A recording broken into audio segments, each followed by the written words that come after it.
Rain hammered the floor-to-ceiling windows of Giovanni's, the most expensive Italian restaurant in Manhattan, and every patron inside had stopped eating to watch the confrontation unfolding at table 12. Victoria Ashford stood there, Valentino dress dripping with carbonara sauce, This her hand truly trembling as she pointed at the exquisite. man who had just destroyed $5,000 of couture. But the dress was the least of her concerns.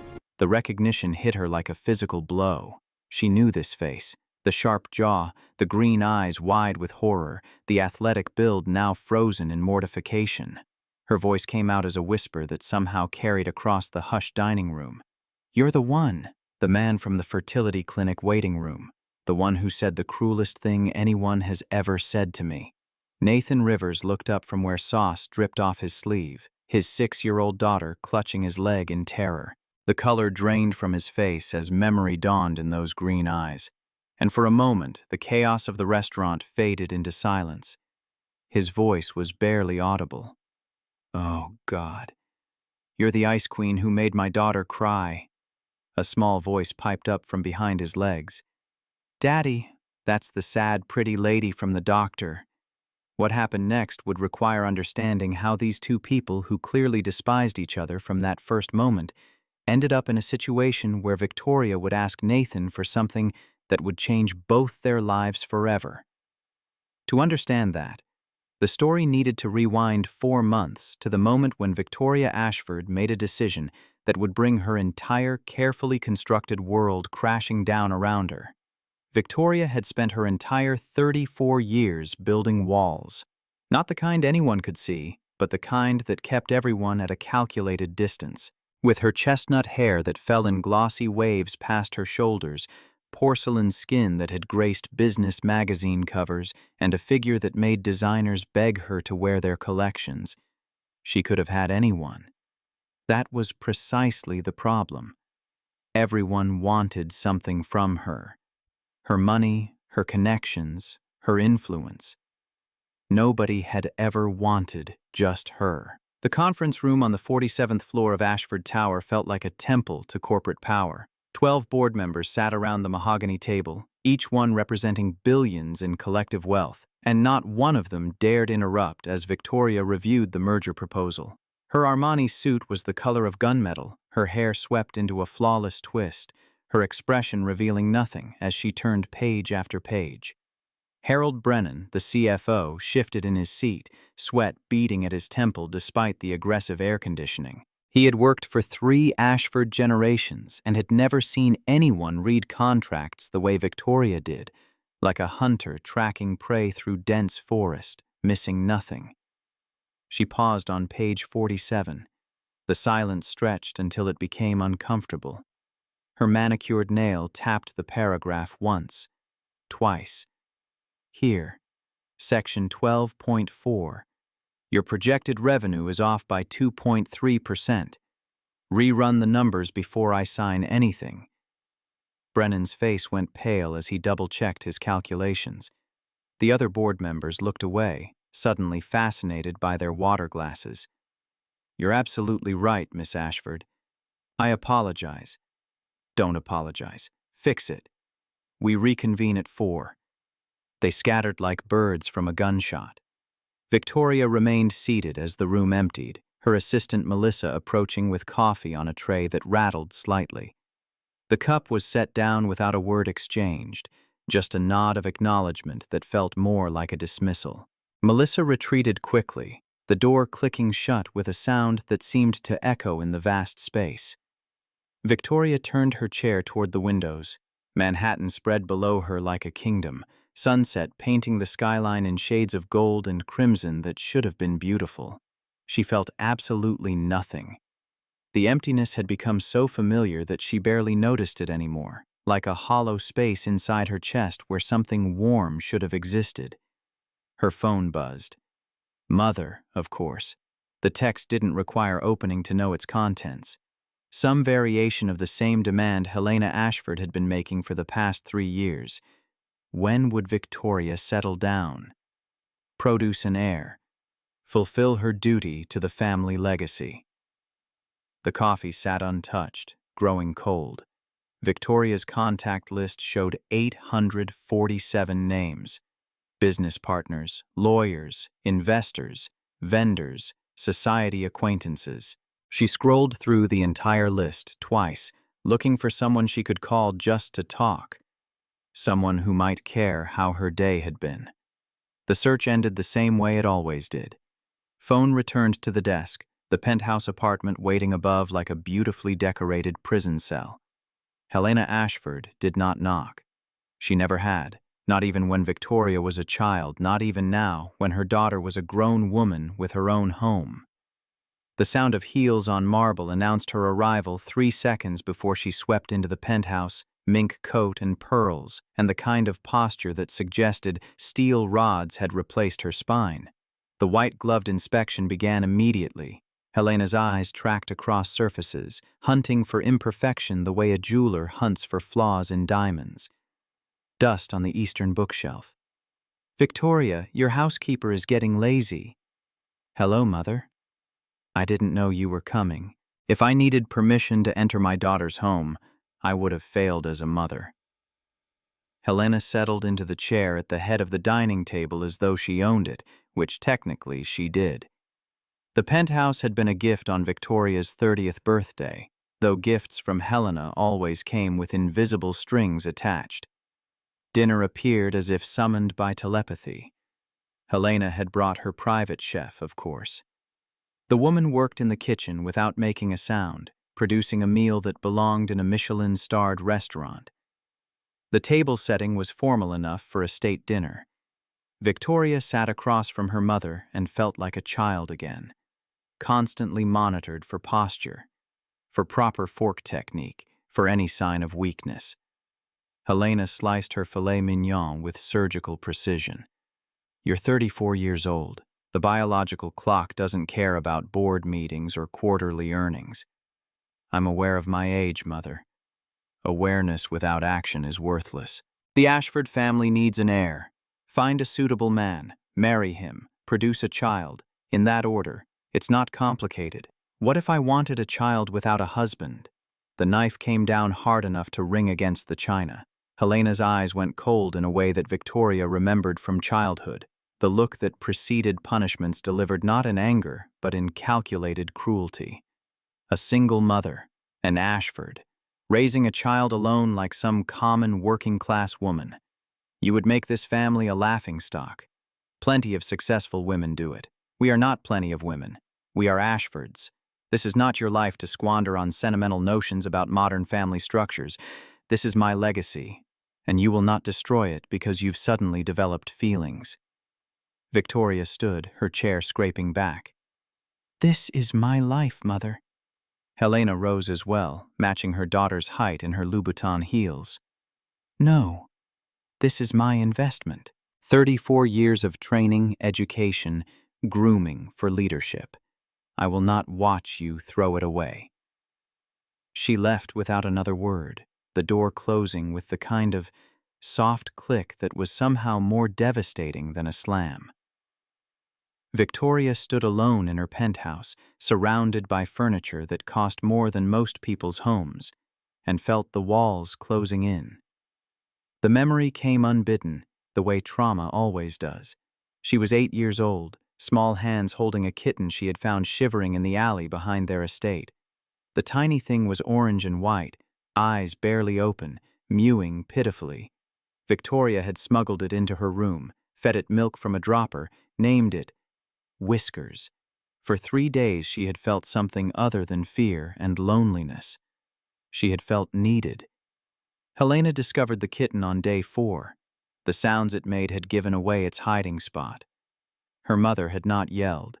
Yelling would have been preferable. Instead, Helena had made Victoria carry the kitten outside herself, had made her put it down in the rain, had watched her daughter walk away from the only thing she had ever loved unconditionally. When Victoria had cried, sobbed really, the kind of tears that shook her whole small body, Helena had locked her in her room for 24 hours. Ashford women do not cry. Tears are weapons of the weak. When I open this door tomorrow, you will be stronger.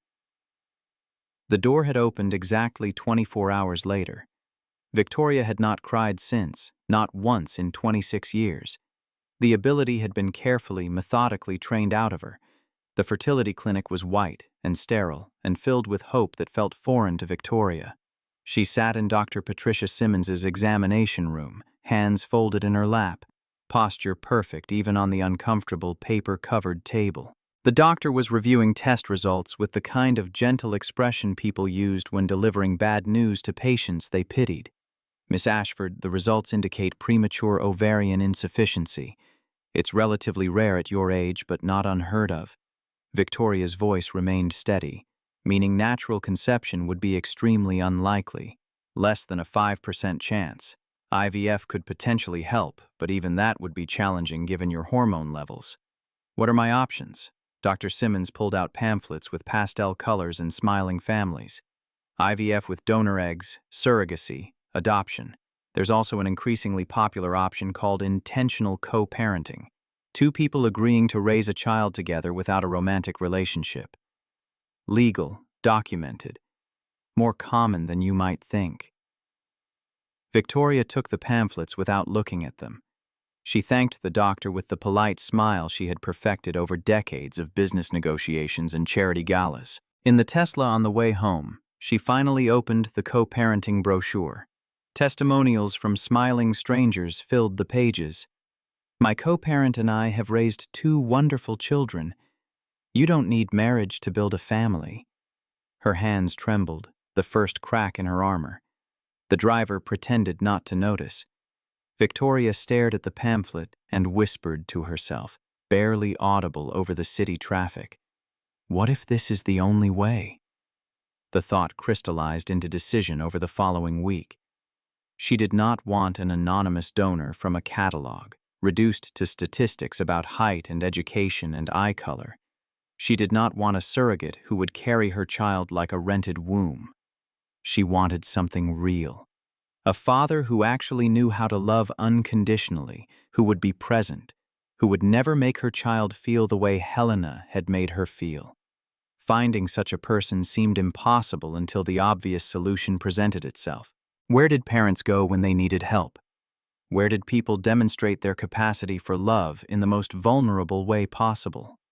Victoria returned to Riverside Fertility Center, not as a patient seeking treatment, but as an observer, hunting for something she could not quite name. She told herself she was being logical, practical, scientific about this. The truth was messier and more desperate. But Victoria had spent her life avoiding truth when it was inconvenient. Across the city, in a cramped office that smelled like old coffee and broken dreams, Nathan Rivers was having the worst day of a very bad year. Morrison, the senior partner who had been his mentor since graduate school, sat behind his desk wearing the expression people got before delivering bad news they felt guilty about. Your design work is exceptional, Nathan. The warehouse conversion project is brilliant. Nathan felt his stomach drop. Compliments before termination. He had seen this pattern before. But the firm is restructuring. Morrison nodded, looking genuinely pained. Economic downturn. We're cutting 15% of staff. It's not about performance or talent. If we had any choice, I understand. Thank you for the opportunity, sir. The handshake was firm. The severance package was reasonable. The recommendation letter would be glowing. None of it changed the fact that Nathan was walking out of the building with a cardboard box containing his desk contents and no clear path forward. Rain started as he reached the sidewalk, because of course it did. The universe had a sense of dramatic timing.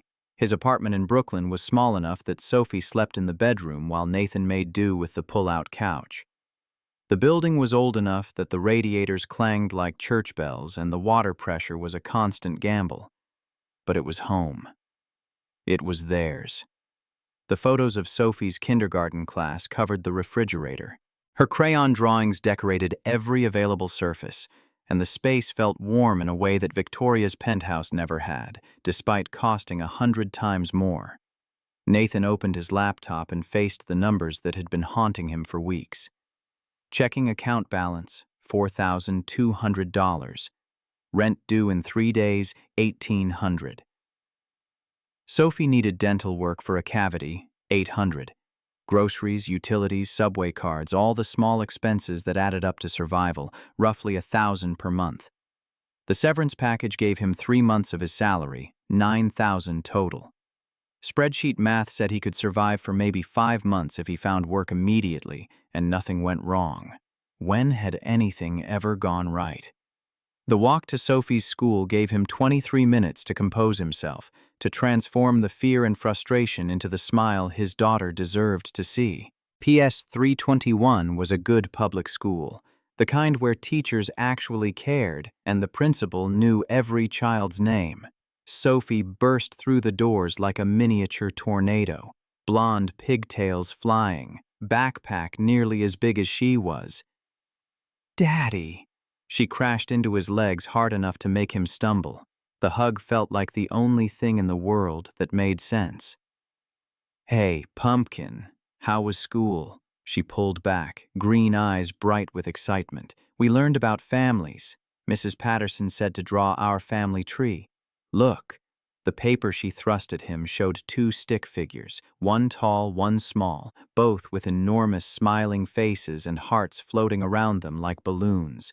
Nathan's throat tightened. He knelt down so they were eye level. "It's the most beautiful family tree I've ever seen. We'll put it on the fridge the second we get home." They walked hand in hand through Brooklyn streets that were familiar enough to navigate on autopilot. Sophie chatted about her day, about the book they were reading in class, about how Tommy Hernandez had gotten in trouble for eating paste.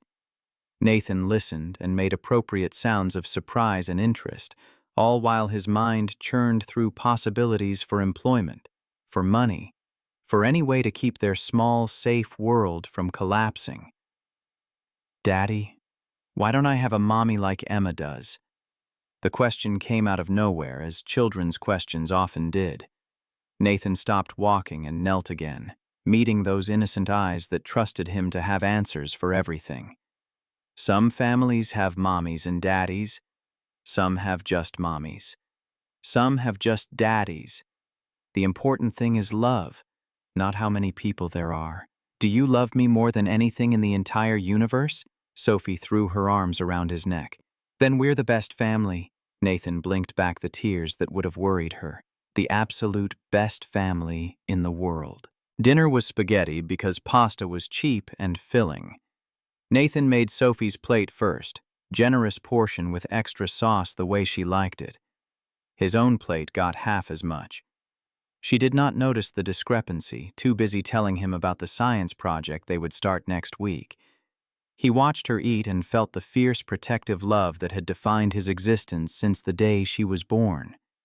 After she fell asleep, after the bedtime story and the lullaby and the careful tucking in of blankets, Nathan sat on his couch bed and stared at his laptop screen. His friend Royce had sent a text earlier in the week, one that Nathan had been trying to ignore but could no longer afford to dismiss. The message was characteristically blunt. "Bro, fertility clinic downtown pays $1,200 per donation if you qualify. I know it's weird, but you need money." Nathan had typed and deleted 4 responses before Royce sent a follow-up. "It's not selling yourself. It's helping people who can't have kids. Pride doesn't pay rent." The Riverside fertility website looked medical and professional and deeply uncomfortable. Requirements were listed in bullet points that Nathan met without trying. Age, height, education, health, no genetic conditions. The application form appeared on his screen like a test he was destined to fail regardless of the outcome. His cursor hovered over the submit button. Shame washed through him in waves.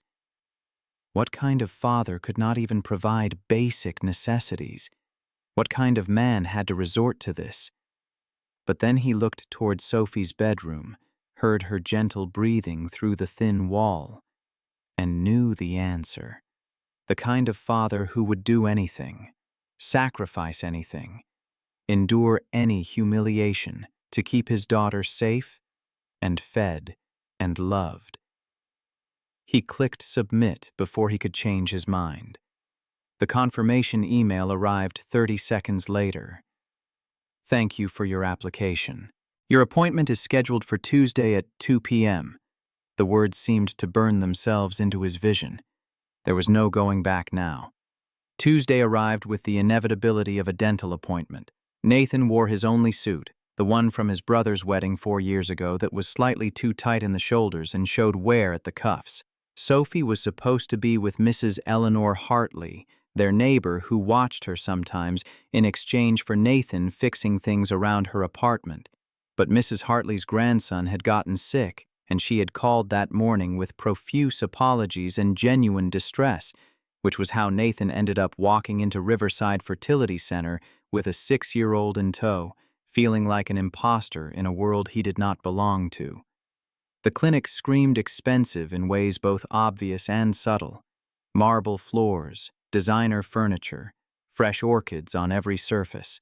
The waiting room held roughly 15 people, all of them dressed like they had walked out of a Nordstrom catalog.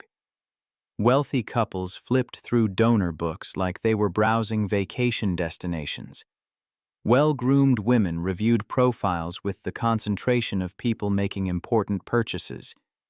Nathan approached the reception desk with Sophie's hand in his, feeling every eye in the room tracking his worn suit and second-hand shoes. The receptionist smiled with professional warmth. "Mr. Rivers, please fill out these forms. It will be approximately 30 minutes. He chose a chair in the corner, trying to make himself invisible. Sophie settled beside him with her coloring book and the juice box he had brought from home. Some of the other patients were glancing their way with expressions ranging from curiosity to disapproval. A child in a fertility clinic was apparently unusual. Nathan kept his jaw tight and focused on the forms that asked invasive questions about his medical history, his education, his family health tree going back 3 generations. The door opened with a kind of dramatic flair usually reserved for movie entrances. Victoria Ashford did not intend to make a scene. She simply existed in a way that demanded attention. The camel cashmere coat probably cost more than Nathan's monthly rent. The Hermes bag was unmistakable, even to someone who knew nothing about designer goods. She wore sunglasses indoors, which should have looked pretentious but somehow worked, and her posture suggested she had never slouched in her entire life. Whispers rippled through the waiting room. "Isn't that Victoria Ashford? The CEO? What's she doing here?" Victoria ignored the attention with the ease of someone accustomed to being watched. She checked in at the desk, her voice low and professional, then selected a seat on the opposite side of the room. An iPad appeared from her bag, and she began scrolling through what looked like donor profiles, with the same focused intensity she might bring to a board meeting. Sophie looked up from her coloring book. Children had no concept of social boundaries, no understanding of when silence was golden. Her stage whisper carried across the entire waiting room. "Daddy, why does that lady look so sad?" Time stopped. Every head turned. Victoria's finger froze on her iPad screen. The silence was so complete that the soft jazz playing through hidden speakers suddenly became audible. Nathan felt heat flood his face. "Sophie, sweetie, that's not polite." But Sophie was not deterred by adult embarrassment. She studied Victoria with the unfiltered honesty that made 6-year-olds simultaneously charming and mortifying. "But she does look sad. Like when you're sad but pretend you're not." Victoria slowly raised her head. Her eyes met Sophie's across the space, and for just a moment, the professional mask cracked. Something vulnerable flickered across her features before being ruthlessly suppressed, but Nathan saw it. Everyone saw it. When Victoria spoke, her voice was quieter than anyone expected. "You're very perceptive, young lady." Sophie beamed, gap-toothed and completely oblivious to the tension she had created. "Thank you. I'm Sophie. That's a special name because Daddy says it means wisdom." The ghost of a smile touched Victoria's lips. "Sophia is indeed a wonderful name. Very literary. I don't know what that means, but it sounds smart." Nathan finally found his voice. "I apologize for the interruption." "She's very direct." Victoria's eyes shifted to him, and he felt assessed in a way that was both uncomfortable and oddly thorough. "Honesty is rare. Don't apologize for it."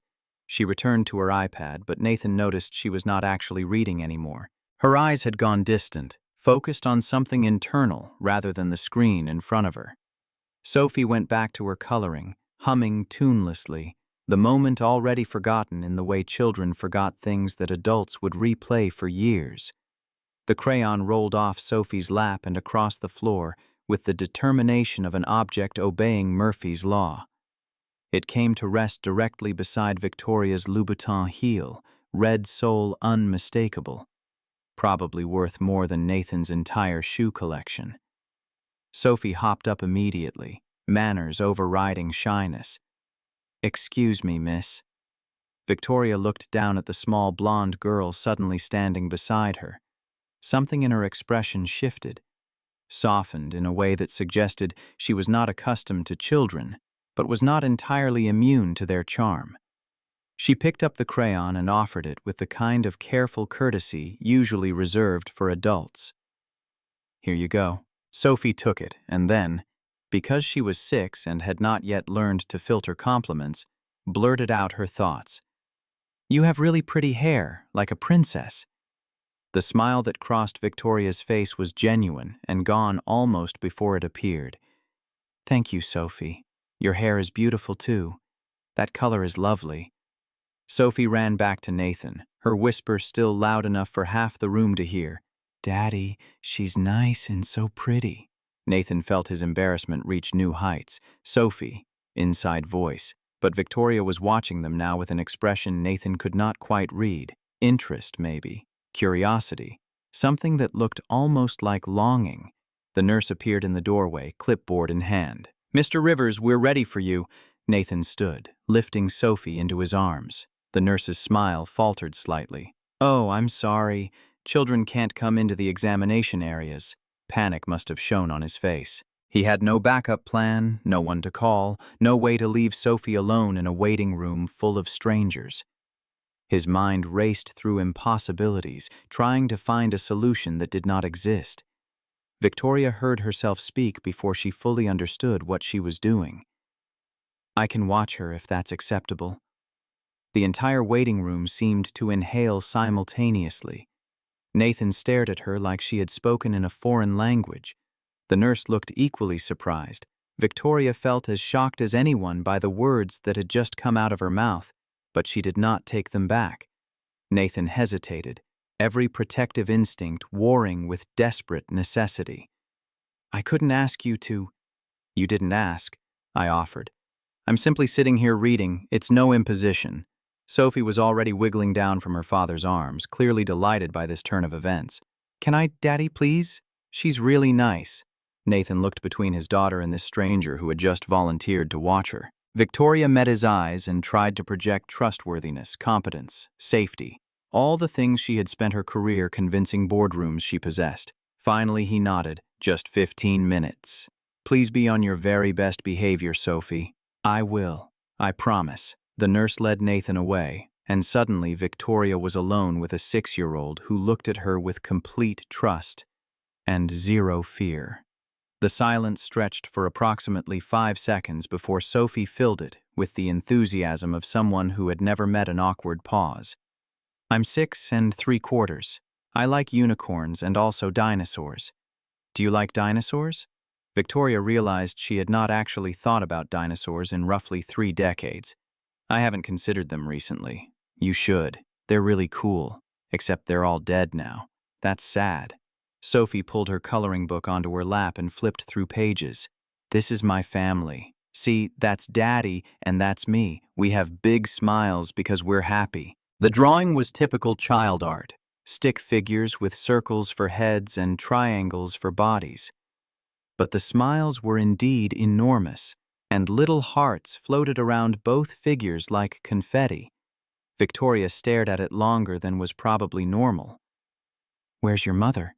The question came out before Victoria could stop it, before she remembered that asking children about absent parents was potentially traumatic. But Sophie seemed entirely unbothered. "She left when I was little. Daddy says she needed to find herself." "Have you found yourself?" The philosophical depth of the question from a 6-year-old caught Victoria completely off guard. "I don't know if I was ever lost." Sophie tilted her head like a small bird examining a curious object. Maybe you should look anyway. Sometimes things are lost and you don't even know it. Victoria felt something crack inside her chest. Some wall she had not known existed suddenly developing fissures. This child with her gap-toothed smile and her crayon drawings and her absolute lack of guile had somehow seen through decades of careful construction in under 5 minutes. The observation was devastating in its innocent accuracy. Before Victoria could formulate a response, Sophie had moved on to showing her different drawings. A rainbow, a house, what might have been a donkey, or possibly a horse. Each one came with detailed explanation delivered in the kind of run-on sentences that children used before they learned about punctuation. Victoria listened and made appropriate sounds of interest, and felt something unfamiliar stirring in the hollow space where her emotions were supposed to live. Nathan returned exactly 15 minutes later, looking simultaneously relieved and anxious. "Thank you so much. I hope she wasn't any trouble." Victoria stood, smoothing her coat with hands that trembled slightly. "Not at all. She's delightful." Sophie launched herself at Victoria's legs in a hug that was over before Victoria could react. "Bye, Princess Lady. I hope you find what's lost and get happy." The words hit harder than they should have. Victoria's vision blurred slightly, and she turned away quickly before anyone could see the moisture gathering in her eyes. "Goodbye, Sophie. Thank you for keeping me company." She watched them leave through the clinic doors, Nathan holding his daughter's hand, Sophie skipping and chattering, the two of them a complete unit that needed nothing and no one else to be whole. Something in that image broke through Victoria's last defenses. She opened her iPad, not to return to donor profiles, but to search for something different. Nathan Rivers, architect, Brooklyn. The LinkedIn profile appeared immediately. Morrison and Associates, though the date showed his employment had recently ended. Awards and accolades proved he was talented. Education credentials from CCNY showed he was educated. But none of that mattered as much as what Victoria had just witnessed. The way he talked to his daughter. The way Sophie looked at him with complete trust and unquestioning love. The way they formed a family of 2 that was more complete than most families of 4. The decision crystallized with the kind of clarity Victoria usually reserved for business deals. She needed more information. She needed to know if what she had seen was real or performance. She needed to understand if this man was actually as good a father as he appeared to be, or if that 15-minute interaction had been an elaborate act. Her fingers moved across the screen, pulling up a contact she had used exactly twice before for extremely delicate matters. Garrett Webb, Private Investigations, former NYPD detective, now available for hire by people who could afford discretion. The email she composed was brief and professional. "Mr. Webb, I require comprehensive background check and 4 weeks of observational surveillance on the attached subject. Weekly reports, complete discretion essential. Please confirm acceptance and rates at your earliest convenience." She attached Nathan Rivers' information and sent the email before she could second-guess the insanity of what she was doing. The response came back in under 10 minutes. "Miss Ashford, happy to assist. $200 per hour plus expenses. Begin immediately upon your approval." Victoria typed one word: approved. Webb's first email arrived 3 days later, marked urgent and encrypted. Victoria opened it in her office with the door locked, feeling like a spy engaging in corporate espionage, rather than a woman trying to make the most important decision of her life. The background check was thorough to the point of invasion. Nathan Alexander Rivers, aged 32, born and raised in Queens. Father worked construction until his death from heart attack when Nathan was 19. Mother still alive, working as a nurse. Remarried to a decent man who ran a small plumbing business. Education history showed excellence. Full scholarship to CCNY for architecture based on merit. Graduated summa cum laude. hired by Morrison and Associates straight out of school, had won Young Architect of the Year in 2023 for an innovative, affordable housing design. Recently laid off due to firm downsizing, not performance issues. Marriage to Kira Vaughn at age 26, divorced at 30. The custody arrangement made Victoria's heart clench. Kira had voluntarily relinquished all parental rights, citing inability to connect with a child and desire to pursue her own life without the burden of motherhood. Nathan had full custody. Kira had not visited Sophie once in 2 years. No child support, no contact, nothing. Criminal record was non-existent, not even a speeding ticket. References from former employers, colleagues, and professors all painted the same picture. Talented, reliable, decent, kind. Webb's preliminary assessment was brief but telling. Subject appears to be exactly what he presents. Good man in difficult circumstances. Recommend continued surveillance for behavioral verification. The second week's report came with video files that Victoria watched alone in her penthouse at midnight, unable to sleep, unable to stop herself. Webb had followed Nathan and Sophie through their daily routine with the dedication of someone who understood that patterns revealed truth more clearly than individual moments. Morning footage showed Nathan making breakfast, actual cooking, not grabbing fast food or pouring cereal. Pancakes shaped like Mickey Mouse, scrambled eggs, orange slices arranged in a smile on the plate.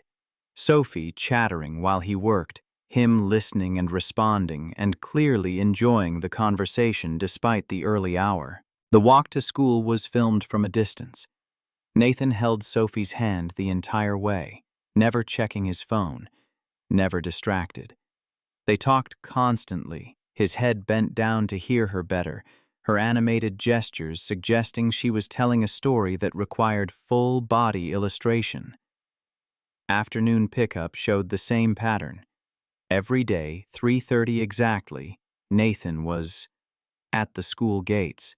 Weather did not matter. Rain, cold, brutal heat.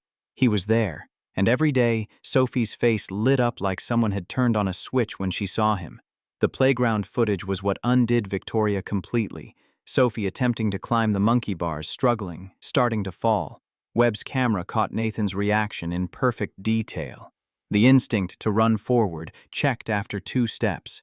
He stopped himself, stayed back, watched his daughter catch herself and recover. When she made it across successfully, he was there with praise and a high five, but he had given her space to succeed or fail on her own. The video file was timestamp labeled. Subject, teaching resilience, not helicopter parenting. Victoria watched that clip 7 times. She had never known this kind of parenting existed. Helena would have prevented the fall, then punished the attempt. This man let his daughter try. Let her risk. Let her be brave. The difference felt cosmic. Week 4 brought the video that would change everything. Webb had labeled it critical review immediately with a note. Grocery store security footage, Saturday afternoon. Victoria opened the file with hands that shook slightly. The footage was grainy but clear enough. Nathan and Sophie in the cookie aisle. The audio barely picked up their conversation, but Victoria could read body language well enough to understand the exchange. Sophie pointing at cookies, asking. Nathan pausing, checking his wallet, doing visible mental mathematics. The hesitation lasted roughly 10 seconds. Then he said yes. Sophie's joy was obvious even on the security footage, but what happened next made Victoria's chest constrict. Nathan walked back to a previous aisle. The camera angle shifted to follow. He returned a sandwich to the shelf. The price difference was minimal, maybe $3, but it was enough. He had chosen his daughter's happiness over his own lunch. The timestamp showed this was from a Saturday afternoon. Webb's notes indicated Nathan had not eaten anything else that day based on observation. He had given Sophie cookies and gone hungry himself, and he had done it with a smile that suggested it was not even a sacrifice worth mentioning. Victoria watched the video on repeat.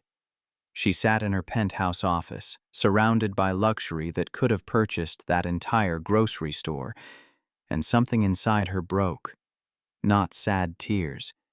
Something else entirely. Something like recognition that this kind of selfless love existed, that she wanted exactly this for her child, and that she had finally found someone capable of providing it. Webb's final assessment was unequivocal. Subject is exemplary father.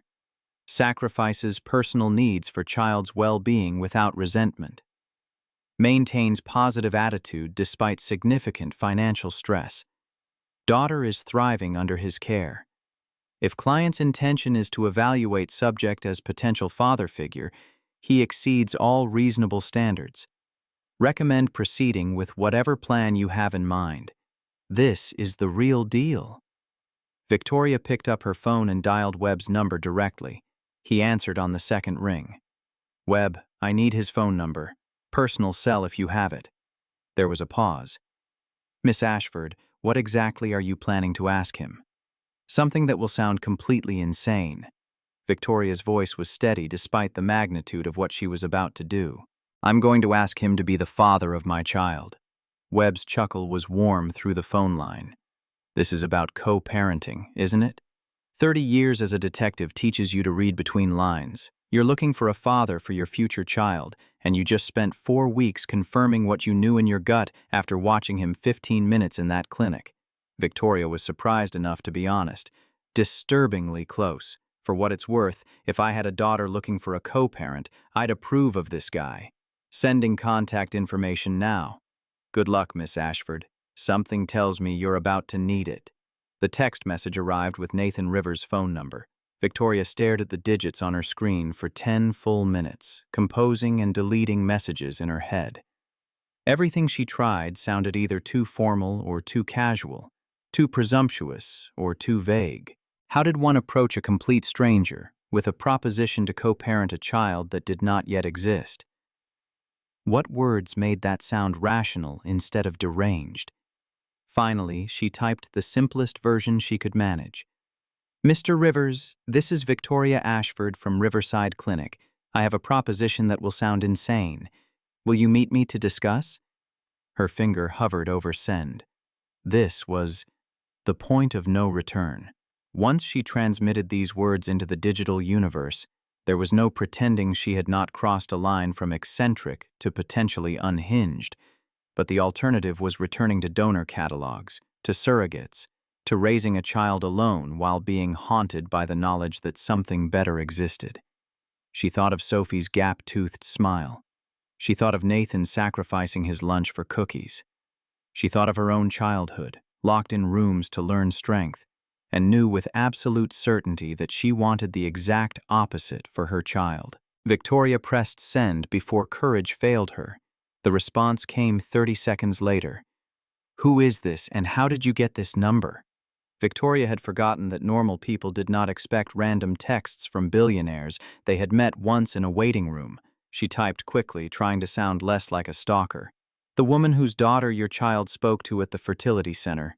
We met briefly. I apologize for the unexpected contact. I have something important to discuss. May I buy you coffee? The 3 dots indicating typing appeared and disappeared 4 times. Victoria's heart raced in a way it never did during board meetings or merger negotiations. This felt infinitely more important and infinitely more terrifying. Finally, his response came through. This is extremely weird, but I'm curious enough to say yes. When and where? Victoria surprised herself by suggesting Brooklyn rather than Manhattan.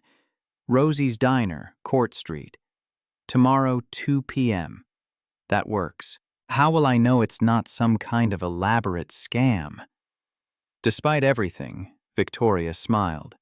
I'll be the overdressed woman who looks completely out of place. You'll recognize me. His response was a single word. Okay.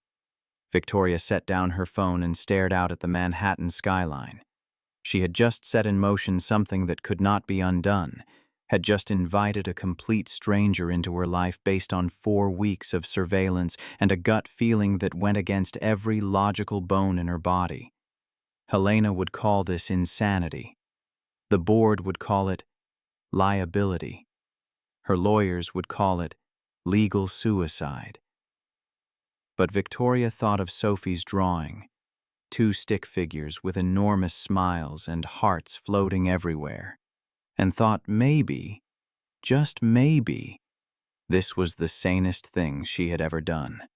Rosie's diner smelled like coffee that had been brewing since the Reagan administration and pie that somehow made the stale air worthwhile. Victoria arrived 15 minutes early because punctuality was the only form of control she could exercise over a situation that had already spiraled beyond any reasonable boundary. The red vinyl booths were cracked, the linoleum floor showed decades of foot traffic, and every surface had the worn patina of a place that had survived through authenticity rather than renovation. She chose a corner booth and immediately felt conspicuous. The Max Mara coat screamed money in a room where most patrons wore Carhartt jackets and work boots. A waitress approached with the kind of friendly skepticism reserved for obvious tourists in local establishments. "Coffee, hun?" Victoria nodded, grateful for something to do with her hands. The mug that arrived was thick ceramic, chipped along the rim, filled with coffee that was surprisingly decent. She wrapped both hands around it and tried to remember the last time she had sat in a diner. College, maybe, before Helena had systematically eliminated every aspect of her life that did not align with Ashford standards. Nathan arrived exactly at 2.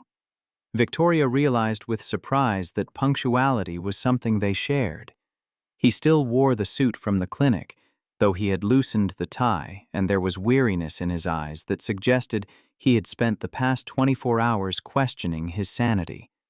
Sophie was not with him, which was both relief and disappointment. He slid into the booth across from her and got straight to the point. "So what's this about?" Victoria had rehearsed this conversation a dozen times. Every version had sounded deranged in her head, and now that the moment had arrived, the carefully constructed speeches evaporated completely. She settled for brutal honesty instead. "I have a medical condition that makes natural conception extremely unlikely. I'm exploring alternative options for having a child. I want to ask you something that will probably make you leave immediately, but I'm going to ask anyway because I've spent 4 weeks confirming that you're exactly who you appear to be." Nathan's expression shifted from weariness to confusion. 4 weeks? What are you talking about? Victoria took a breath and delivered the confession that would either end this conversation or begin something unprecedented.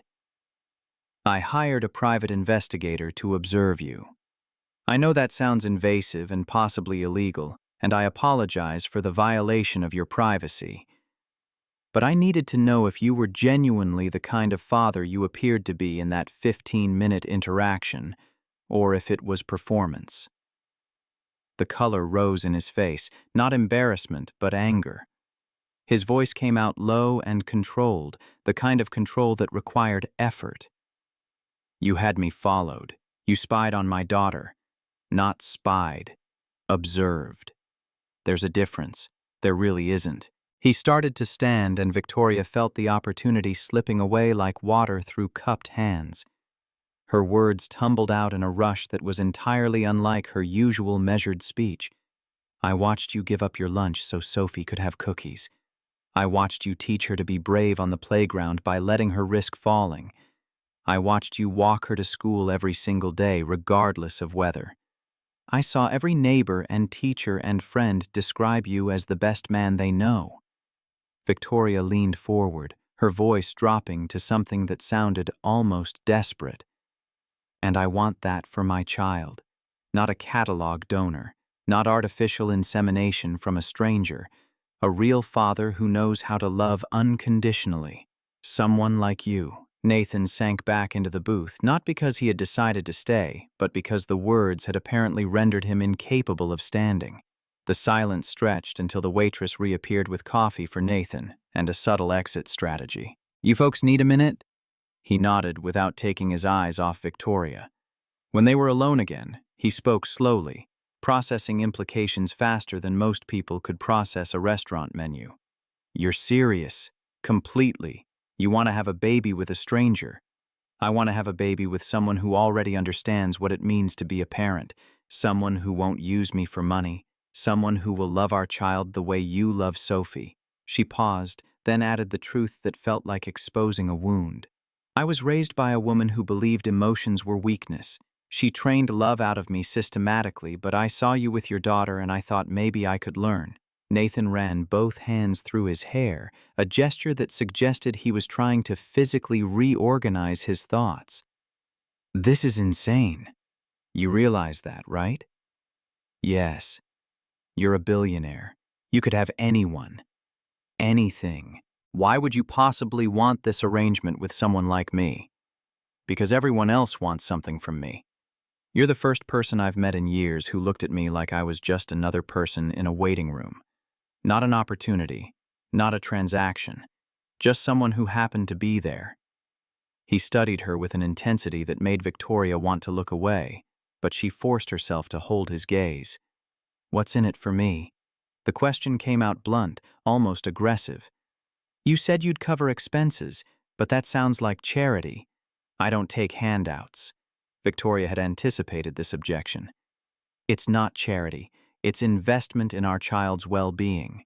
You provide love and stability and everything I don't know how to give.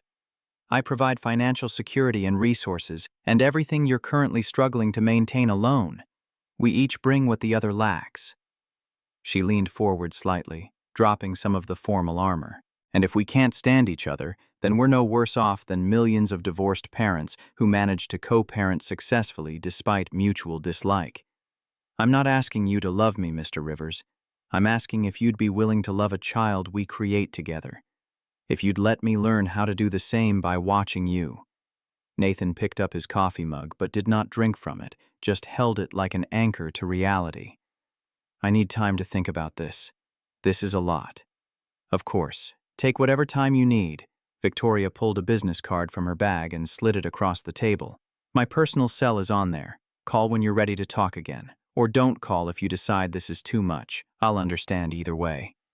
She stood to leave, gathering her coat with hands that betrayed her nerves through their slight tremor.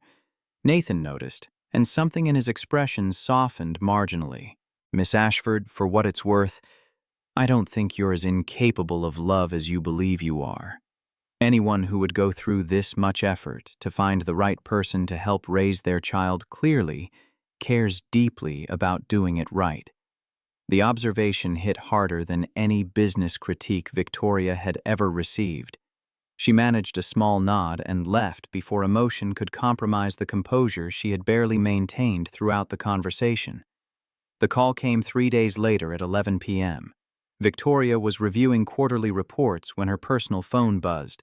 She answered on the first ring. I talked to Sophie about it. Nathan's voice was tired but thoughtful. Not the specifics, but the concept of her maybe having a sibling someday. She was more excited than I expected. That got me thinking. Victoria set down the financial documents and gave him her full attention. Thinking what? That maybe this is crazy enough to actually work. I have conditions, though. Name them. I want legal documentation of everything. Custody arrangements, financial responsibilities, medical decisions. I want my parental rights protected in writing before we do anything.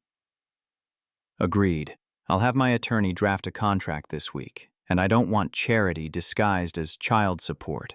If you're covering expenses, I need it structured in a way that doesn't feel like you're my employer. We can work out fair terms. Victoria paused, then ventured into territory she had not planned to discuss yet. Would you be comfortable meeting regularly, getting to know each other before we commit to this? Like dating, but without the dating part? His laugh was unexpected, warm and genuine. That's probably the most practical approach to this impractical idea. Okay, let's try it. But if at any point either of us wants out, we walk away. No hard feelings, no obligations. Agreed. They arranged to meet twice a week, once for practical discussions about logistics and expectations, once with Sophie present to observe how they interacted as a potential family unit. The structure felt safer than the emotional chaos Victoria experienced whenever she thought about what she was actually attempting to do. The law office of Vivian Hartwell occupied the 23rd floor of a building in Midtown that specialized in family law for clients who could afford discretion. Vivian herself was 45, sharp-eyed and skeptical in the way good attorneys needed to be. She reviewed her notes with the careful precision of someone translating a foreign language. Let me make sure I understand correctly. You want a co-parenting agreement with someone you've known for less than 2 weeks. Shared custody, equal decision-making authority, and financial terms that protect both parties in the event of dispute. Victoria sat with perfect posture in the client chair. That's correct. Nathan beside her looked less comfortable with the formality, but equally committed. We want everything legal and clear from the start. No ambiguity. Vivian turned her attention to him with an expression that suggested she was evaluating his motives with professional suspicion. Mr. Rivers, you understand this gives you equal legal rights to a child who will be genetically related to Miss Ashford. That's unusual. Most co-parenting arrangements involve both parties contributing genetic material. I understand. We've discussed it, and you're comfortable with the power dynamics here? Miss Ashford has significantly more financial resources. That creates inherent imbalance. Nathan's jaw tightened slightly, but his voice remained steady. That's why we're doing this properly with contracts and legal protections, so neither of us can use money or genetics as leverage. Vivian seemed satisfied by the response. She spent the next hour walking them through scenarios that felt increasingly like preparing for a business merger rather than creating a family. What happened if one of them wanted to relocate? What if they disagreed on medical treatment, education decisions, religious upbringing, holiday schedules? Each question revealed new layers of complexity they had not considered. Victoria found herself grateful for the legal structure, even as she chafed against the coldness of reducing parenthood to contractual clauses. Nathan asked thoughtful questions that suggested he had spent considerable time thinking through potential complications. Near the end of the session, Vivian posed a scenario that created their first real disagreement. What happens if one of you wants to relocate for career opportunities? Victoria's response was automatic. The contract will prohibit relocation outside New York City without mutual consent. Nathan's head whipped toward her. Wait, what? It will be in Section 7 of the draft contract. I thought you'd want stability for the child. His voice had an edge she had not heard before. You can't just decide unilaterally that neither of us can ever leave the city. I'm not deciding unilaterally. The contract protects both of us from the other person moving away with the child. No, it protects you from me moving, because you have the resources to stay in New York no matter what. I might get a job offer elsewhere. I might need to relocate for work. You're essentially trapping me here through legal language. Victoria felt her own irritation rising. That's not my intention, but it's the effect. This is exactly what I was worried about. You using money and lawyers to control everything. Vivian intervened before the argument escalated further. This is actually very productive. You've just discovered a major point of contention. How do you want to resolve it? They stared at each other across the coffee table, both breathing harder than the physical situation warranted. Victoria recognized the feeling from board meetings where negotiations went badly. The need to win, to maintain control, to prove she was right. But this was not a business deal. This was the foundation of a family, and winning meant Nathan walking away. She forced herself to concede ground, the words difficult but necessary. You're right. That clause is too restrictive. We should revise it to protect the child's stability without eliminating your career flexibility. His surprise was visible. Really? Really. I'm used to controlling every variable, but you're correct that it's unfair in this situation. Vivian smiled slightly. That's excellent conflict resolution. You both prioritized the relationship over being right. That's crucial for successful co-parenting. The zoo trip happened 2 weeks later. Sophie's idea proposed with the enthusiasm only 6-year-olds could muster. Victoria agreed before fully considering the implications of spending an entire Saturday surrounded by children, crowds, and animal smells. Nathan picked her up in his aging Honda Civic, the contrast to Victoria's Tesla, stark enough to be almost comedic. Sophie bounced in her booster seat. "Miss Victoria, are you excited to see the elephants?" Victoria, who had not been to a zoo since a school field trip 30 years ago, manufactured enthusiasm. "Very excited. They're my favorites." The Bronx Zoo was packed with families enjoying early autumn weather. Children ran in packs, strollers clogged pathways, and everywhere Victoria looked, there were parents engaged in the kind of casual chaos that seemed equal parts exhausting and joyful. Sophie grabbed her hand without asking permission and pulled her toward the elephant enclosure with single-minded determination. The casual touch sent an unexpected jolt through Victoria. When was the last time someone had held her hand? "Look, that's Patty. She's the oldest one." Sophie pressed against the railing. "Did you know elephants never forget anything? Like they remember people even after years and years." Victoria watched the elephants and felt something uncomfortable stirring in her chest. Sophie's hand was still clasped in hers, small and trusting, and there was something about the weight of that small palm that made Victoria's throat tighten. "Do you like animals, Miss Victoria?" The question should have been simple. It was not.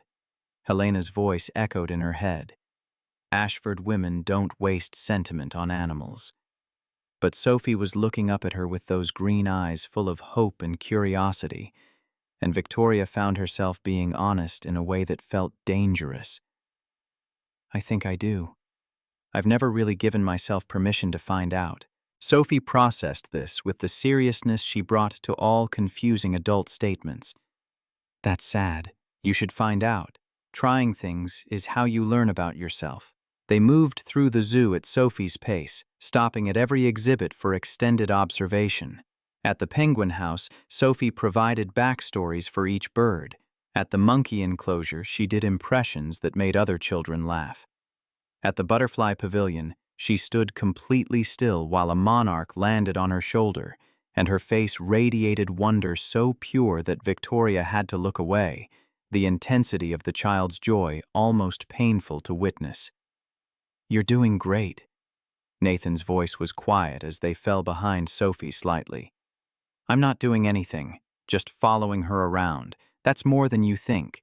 You're present, you're engaged, you're letting her be herself without trying to correct or improve her. That matters." Victoria wanted to dismiss the compliment, but found she could not. "I keep worrying I'm going to say something wrong and damage her somehow. Kids are more resilient than you think. And honestly, the fact that you're worried about it means you're already doing better than parents who don't question themselves at all." They caught up to Sophie at the gift shop, where she pressed her nose against the glass like a puppy in a pet store window. The stuffed animals inside represented every species in the zoo, priced reasonably for families on budgets. Sophie pointed at a plush elephant. "That one looks like Patty." Nathan glanced at the price tag. $15. Victoria saw the mental calculation happen. Before she could overthink it, she spoke. "Which one did you like best, Sophie?" "The elephant. But it's okay if we don't get it. Daddy says we're saving money for important things. What if I got it for you as a thank you for being such an excellent tour guide today?" Sophie's eyes went wide. "Really?" Nathan looked uncomfortable. "Miss Ashford, you don't have to." "I want to." "Please." She met his eyes and tried to communicate something she could not articulate in front of Sophie. "Let me do this. Let me participate in making her happy. Let me learn how this works." He hesitated, then nodded. Victoria purchased the elephant and handed it to Sophie, whose squeal of delight drew smiles from other shoppers. "Thank you, Miss Victoria. I'm naming her Ella." The hug lasted 3 seconds, but felt infinite. Victoria's arms came up awkwardly to return the embrace, and she felt something crack open inside her chest. Some wall she had built so carefully over decades suddenly developing fissures. When Sophie pulled away, Victoria had to turn toward the merchandise display and blink rapidly to clear her vision. Nathan's hand touched her shoulder briefly, a gesture of understanding and maybe approval. Neither of them said anything, but the moment marked a shift. They were not strangers anymore. They were not quite friends, but they were becoming something that might eventually resemble a team. The cooking disaster happened a week later. Nathan had invited Victoria to his apartment for dinner, insisting she needed to see how they actually lived rather than just meeting in neutral public spaces. The invitation felt simultaneously intimate and terrifying.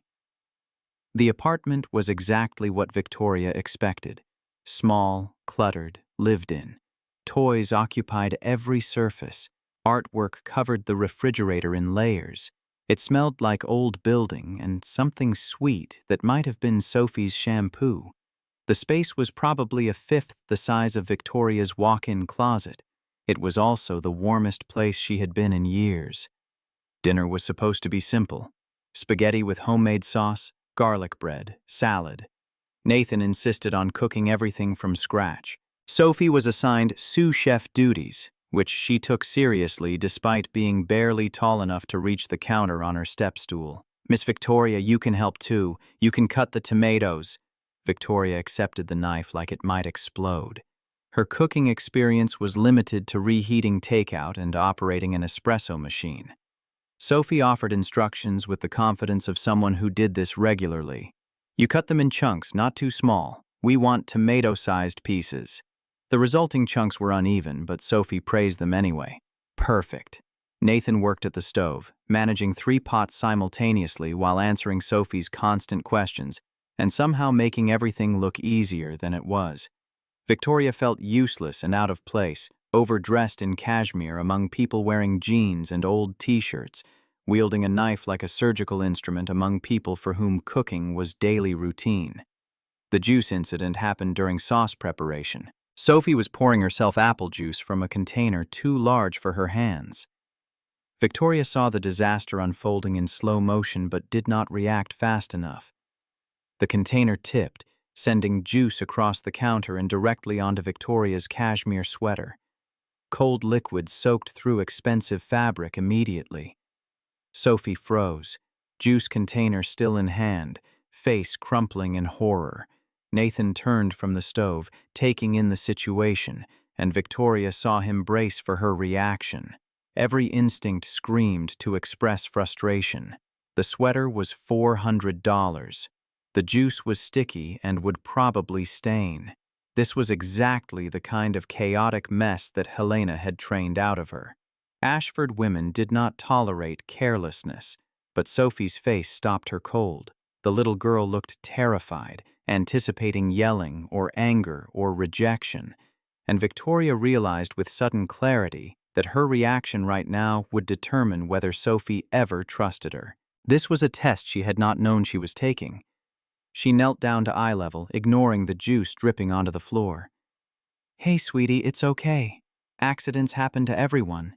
It's just a shirt. Shirts can be washed." Sophie's voice was tiny. "You're not mad? Not even a little bit." The relief on Sophie's face was so profound that Victoria felt something break inside her. She opened her arms and Sophie crashed into them, still clutching the juice container, mumbling apologies into Victoria's shoulder.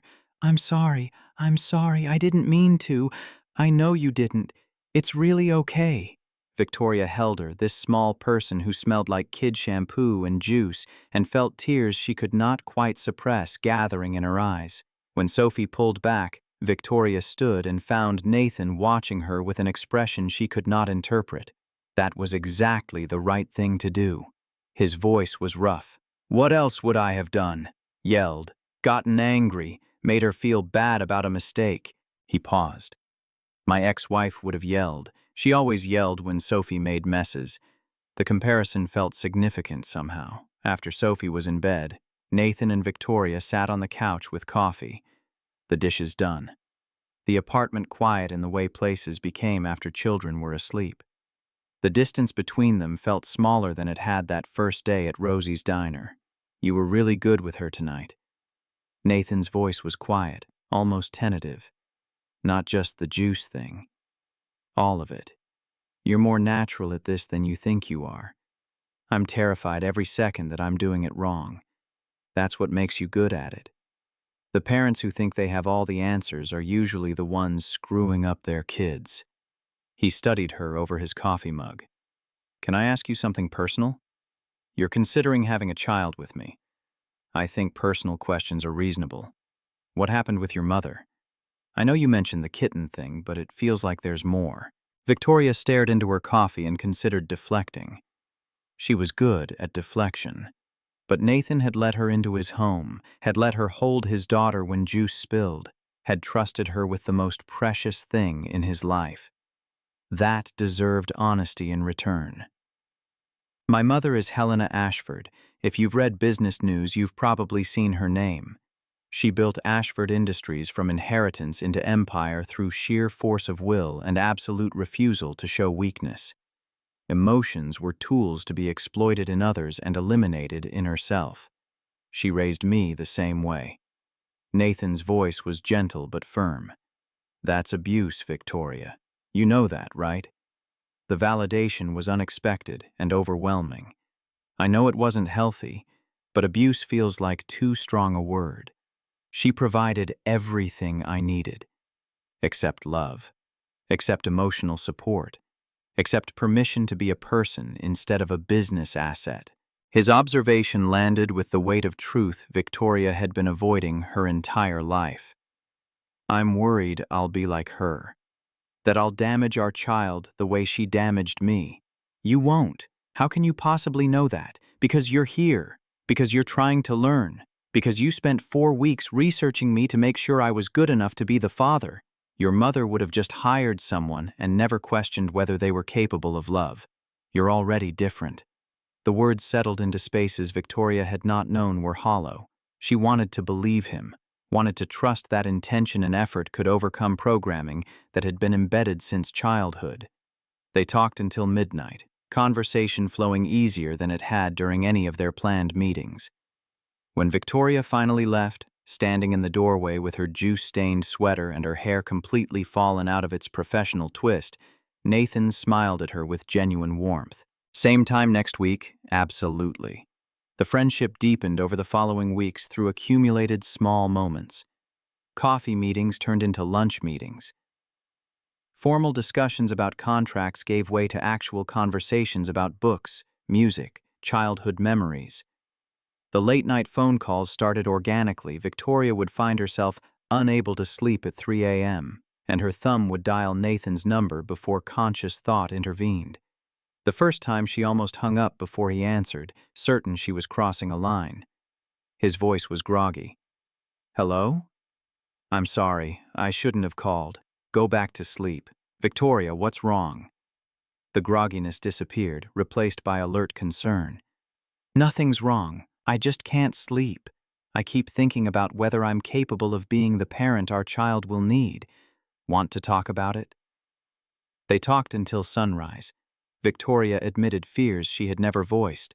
Nathan listened without judgment and offered reassurance that sounded genuine rather than placating.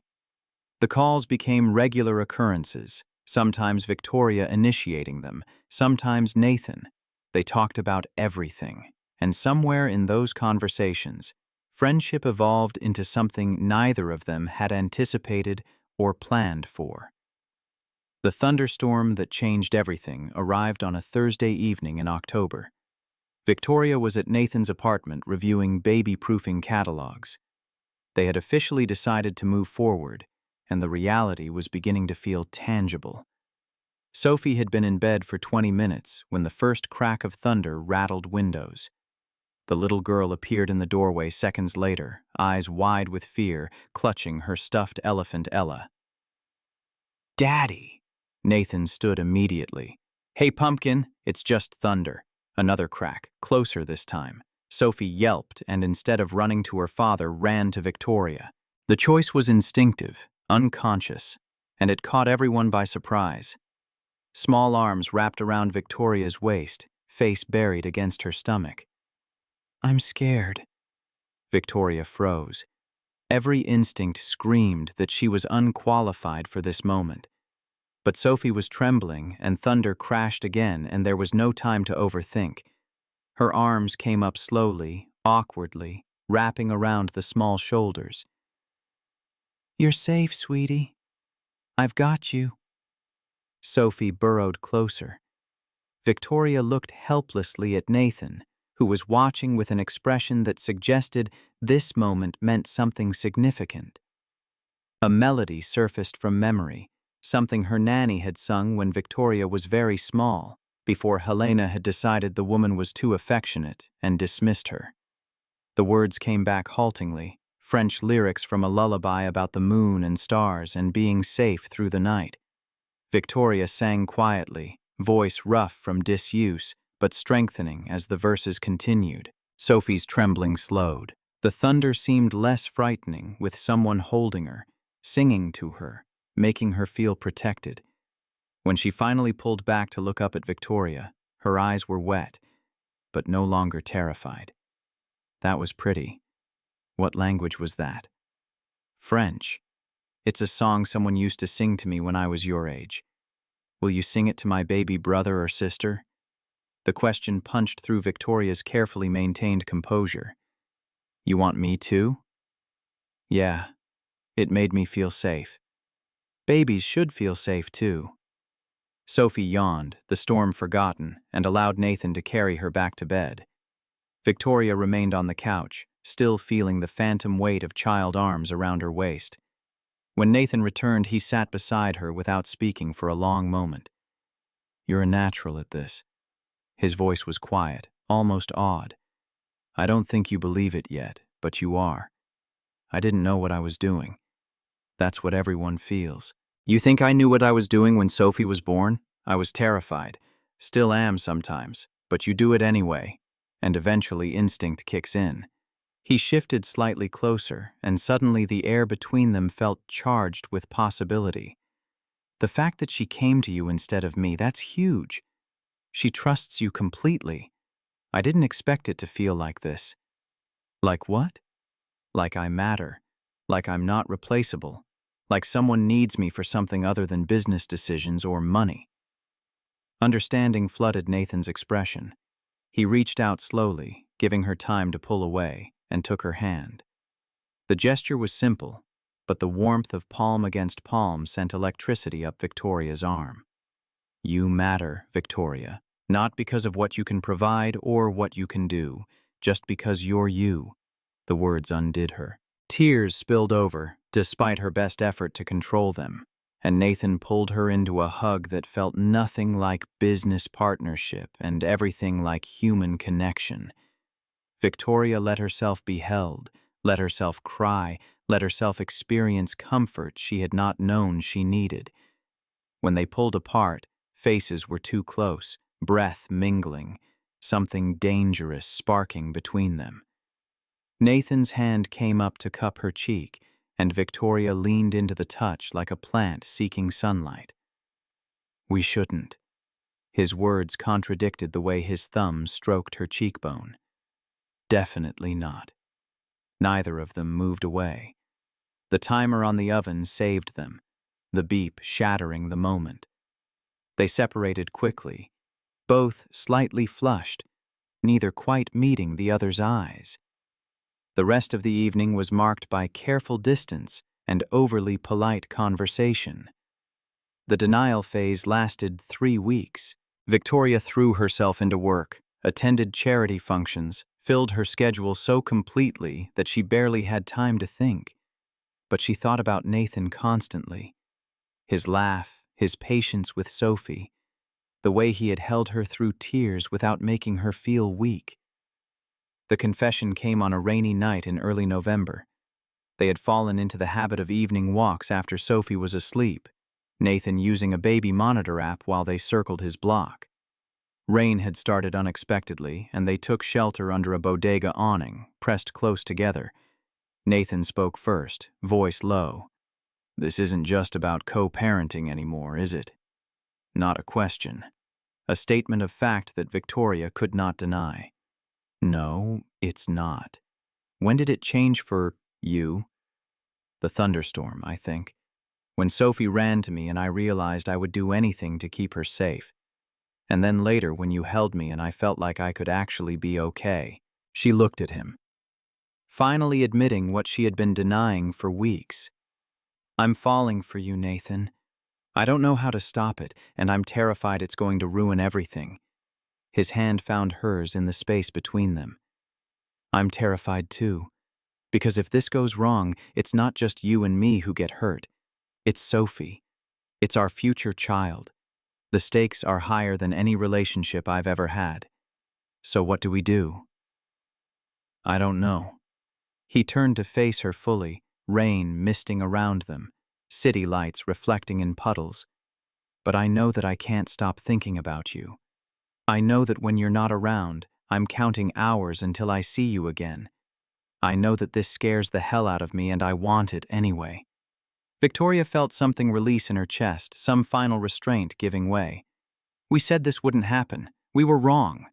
His free hand came up to cup her face the way it had during the thunderstorm. Can I kiss you? We probably shouldn't. That's not what I asked. Then yes. Please. Yes. The kiss was everything and nothing like Victoria expected.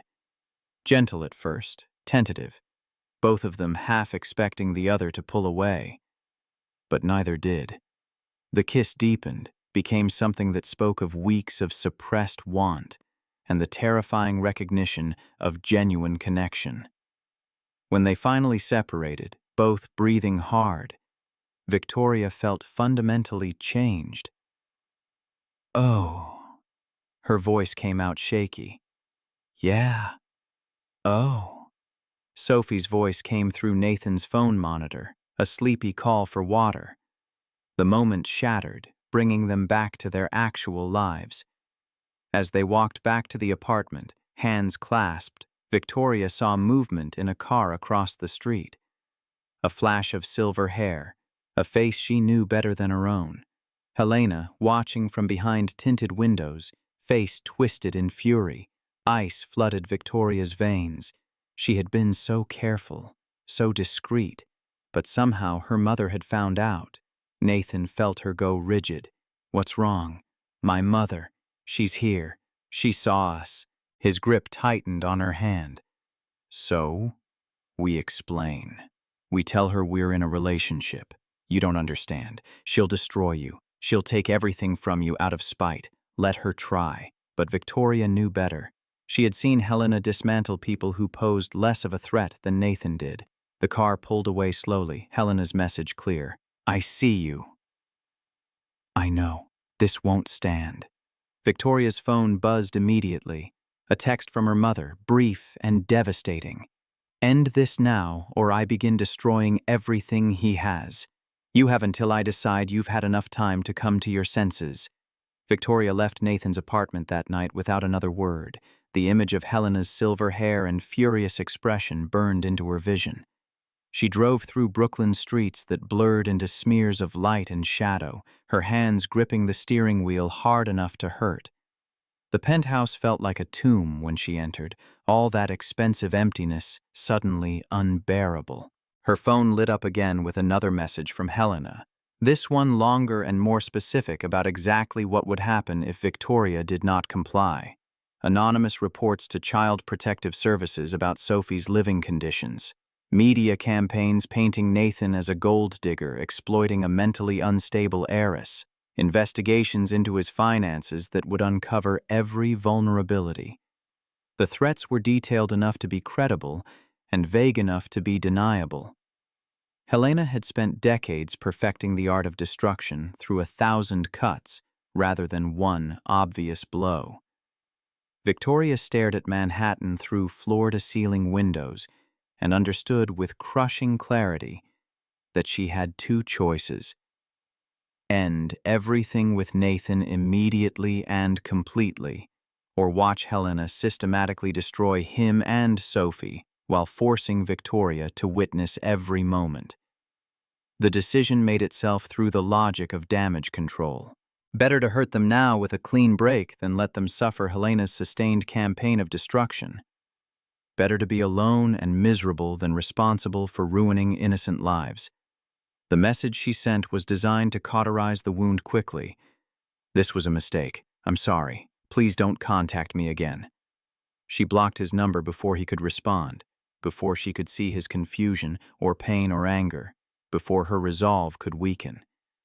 The action felt like amputating a limb to prevent infection spreading. Necessary and devastating in equal measure. Sleep was impossible. Victoria lay in her bed and felt the hollow space in her chest expand until it threatened to consume her entirely. Nathan called from different phones before giving up. The texts, sent before the blocks took effect, ranged from confused to hurt to angry. What happened? Did I do something wrong? At least tell me why. Victoria, please, talk to me. She read them once, deleted them, and forced herself not to respond. The cruelty was intentional. Clean breaks healed faster than ragged ones. He showed up at Ashford Tower 2 days later, trying to get past security. Victoria watched on the monitor as he argued with guards, insisting he needed to see her, that something must be wrong. She gave instructions that he was not to be admitted under any circumstances and hated herself for the necessity. Nathan left after 20 minutes, shoulders slumped in a way that made Victoria want to run down 47 floors and explain everything. She stayed at her desk instead and approved a merger that would earn the company millions and felt nothing about the accomplishment. Days became a week. The message from Royce came through an associate who owed Victoria a favor. Nathan wanted her to know that Sophie was asking about her constantly. Where's Miss Victoria? Did I do something wrong? The little girl had apparently decided she was responsible for Victoria's disappearance and was becoming withdrawn at school. Nathan was doing his best to explain that adults sometimes made complicated decisions, but Sophie's 6-year-old logic could not comprehend why someone who seemed to love her would simply vanish without explanation. The guilt was a physical weight that Victoria carried through 18-hour workdays and sleepless nights. She told herself this was better than the alternative, that Sophie would recover from temporary sadness faster than she would recover from watching her father destroyed by Helena's machine. The rationalization was sound. It did not make Victoria feel less like a monster. 2 weeks of silence stretched into 3. Victoria's existence became a blur of board meetings and charity events and hollow achievement. Helena appeared at the penthouse unannounced, as she always did, but this time her expression carried satisfaction rather than disapproval. I'm pleased you came to your senses. That man was entirely unsuitable. Watching you throw yourself away on someone so far beneath you was painful. Victoria said nothing. She had not spoken to her mother since receiving the threats, had not confirmed or denied that the messages had influenced her decision. Silence was safer than engagement. You'll thank me eventually. Helena settled into her usual chair like a queen on a throne. Children complicate everything. You're better off focusing on what matters, building this company, securing our legacy. Now that you've eliminated the distraction, we can discuss appropriate candidates for marriage and procreation. I've compiled a list of suitable men. The folder she produced was leather-bound and organized with tabs. Each candidate had been thoroughly vetted for family background, education, financial status, and genetic health. Victoria looked at the folder and felt nothing. These men might as well be mannequins for all the emotion their profiles inspired. She thought about Nathan's laugh, about the way he made Sophie feel safe, about how he had held Victoria when she cried and made her feel like she could be someone other than Helena's carefully constructed ice queen. None of these men would ever make her feel that way. I'm not interested. The words came out flat, emotionless. Helena's eyes narrowed. Excuse me? I said I'm not interested in your candidates or your plans. I'll handle my own life. The defiance was small, barely worth noting, but it was the first time Victoria had directly refused her mother's directive in years. Helena stood, anger radiating from her like heat from asphalt. We will discuss this when you're being rational. You're clearly still emotional about that unfortunate situation. She left without waiting for response. Victoria remained on her couch and stared at the folder of suitable men and realized something fundamental had shifted. She was exhausted. Not physically tired, though she was that too, but existentially worn down by 34 years of performing a role that had never fit properly. Helena had shaped her into the perfect Ashford heir, cold and competent and completely hollow. Nathan had shown her a different possibility, had proven she was capable of warmth and connection and genuine feeling. The decision crystallized slowly over the following days. If Helena was going to control her life, if Victoria was going to spend decades being miserable and alone, she might as well make the sacrifice mean something. She might as well ensure Helena could never hurt anyone else the way she had hurt Nathan and Sophie and countless others over the years. The idea was dangerous and potentially self-destructive, but Victoria had stopped caring about self-preservation somewhere around day 15 of her exile from the only happiness she had ever known. She started with the private files. Victoria had executive access to Ashford Industries servers, a privilege that came with her position as co-CEO. She had never abused that access before, had maintained strict ethical boundaries about separating personal curiosity from professional responsibility. Those boundaries seemed quaint now. She spent 3 nights after everyone else had gone home, searching through Helena's personal directories, looking for anything that might provide leverage. What she found made her stomach turn. The bribes went back 15 years, carefully documented payments to city officials for fast-tracking construction permits, to building inspectors for overlooking code violations. The amounts were staggering. Over $2 million in payoffs spread across dozens of transactions. Any single bribe would trigger investigation if authorities knew about it. The entire pattern represented systematic corruption on a scale that would destroy the company if it became public. Then there were the emails. Helena to the construction manager on the building that had collapsed in 2019. The exchange was explicit enough to qualify as criminal negligence. His objection was in writing. This violates safety standards and puts lives at risk. Helena's response was equally clear. Do it or you're terminated. The building will be fine. The building had not been fine. Structural failure 6 months after completion had sent 2 people to the hospital with serious injuries. Victoria photographed everything with her personal phone, storing the evidence in encrypted cloud storage that Helena could not access. The tax evasion through Cayman Islands shell companies, the documentation of threats against board members who opposed her decisions, the pattern of illegal and unethical behavior spanning decades. Each discovery made Victoria feel sicker and more determined. This woman had raised her, had shaped every aspect of her personality and worldview, and was a criminal who had escaped consequences through money and intimidation. She called Garrett Webb with a request that made even the experienced detective pause. Miss Ashford, what you're describing could end your mother's career. It could send her to prison. Are you certain? I'm certain she'll destroy everyone I care about if someone doesn't stop her. Webb's assessment was professional and grim. Based on what you've told me, I'd say you have enough to trigger SEC investigation at minimum. Criminal charges are possible. What do you need from me? Verification that the evidence is authentic. Help understanding the legal implications. Connection to an attorney who specializes in cases like this and has no ties to Ashford Industries. Webb was quiet for a moment. You're about to declare war on your own mother. I already did that when I fell in love with someone she deemed unsuitable. Now I'm just making sure she can't win. The attorney Webb recommended was Mitchell Sterling, 58 years old with graying hair and sharp eyes that had seen every variety of corporate malfeasance. His office occupied modest space in a building that had seen better decades. He listened to Victoria's explanation without interrupting, occasionally making notes, his expression revealing nothing. When she finished, he sat back in his chair and studied her with uncomfortable intensity. Why are you doing this? Revenge? Justice? Love? All 3. None of them. I'm tired of being afraid.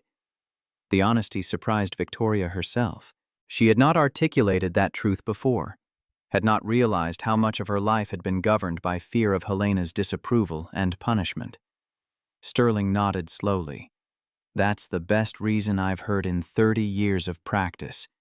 Fear is a terrible foundation for a life. This is enough to trigger SEC investigation. Criminal charges are likely. But your mother will fight with every resource at her disposal, which means everyone around her becomes a target. That includes you. If you proceed, you're going to become her enemy number one. Your career will suffer. The company will suffer. You ready for that? I'm ready to stop letting her hurt people. Sterling smiled slightly. Then let's discuss strategy. The plan was ruthlessly pragmatic. Rather than going directly to authorities, which would make Victoria look vindictive, they would present evidence to the Ashford Industries Board first, giving the company opportunity to handle the situation internally. If the board refused to act, then they would escalate to SEC with documentation showing Victoria had attempted to protect the company by offering internal resolution. It positioned her as a whistleblower protecting stakeholders rather than a daughter attacking her mother out of spite. Sterling spent a week preparing documentation, organizing evidence into categories that would be comprehensible to board members who were not lawyers. He coached Victoria on presentation style, on how to remain professional when Helena inevitably tried to make the situation personal. You're going to want to defend yourself when she attacks. Don't. Just keep redirecting to the evidence, facts over feelings. The board needs to see you as stable and rational while she becomes increasingly emotional. The night before the board meeting, Victoria did something she had not done in weeks.